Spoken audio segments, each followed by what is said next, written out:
मिथिला मैथिली रेखा Jha YouTube channel के जरूर subscribe करी और घंटी के निशान के जरूर दबावी ताकि नव नव पारंपरिक गीत अहाँ सब लग तुरंत पहुंच सके। शिव जी के अंगना सोहागत गछिया गौरी दाई बाँटथे सोहाग है, गौरी दाई बाँटथे सोहाग है, गौरी गणेश मिल सोहाग मथई छथि सखी सब ले बोले ठार है, गौरी गणेश मिल सोहाग मथई छथि सखी सब ले बोले ठार है, शिव जी के अंगना सोहागक गछिया गौरी दाई बाँटथे सोहाग है, पहले जे एली धोबिन के बेटी दिया गौरी हमरा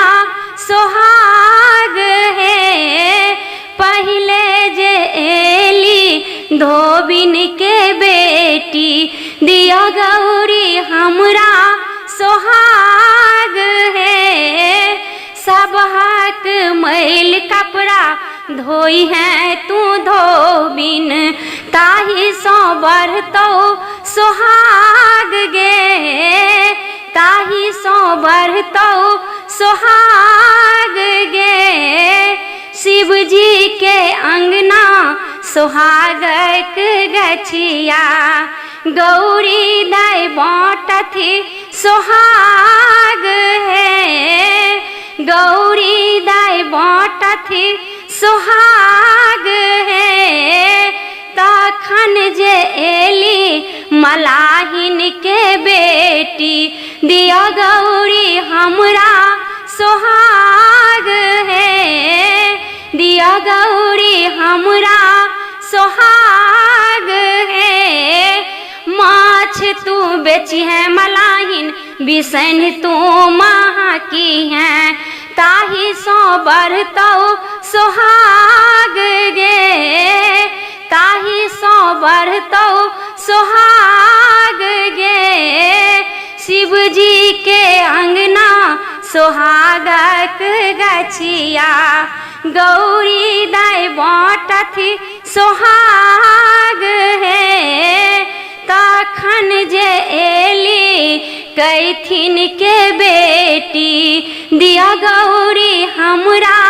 सोहाग है, दिया गौरी हमरा सोहाग है, सिक्की मौनी बनाब अहाँ जूरा बनायब ताही सो बढ़त सोहाग है, ताही सो बढ़त सोहाग है, शिव जी के अंगना सोहागक गछिया गौरी दाई बाँटथे सोहाग है, गौरी दाई बाँटथे सोहाग है, तखन जे एली ब्राह्मण के बेटी दिया गौरी हमरा सोहाग है, दिया गौरी हमरा सोहाग है, नित दिन गौरी पूजा अहाँ करब ताही सो बढ़त सोहाग है, ताही सो बढ़त सोहाग है, शिव जी के अंगना सोहागक गछिया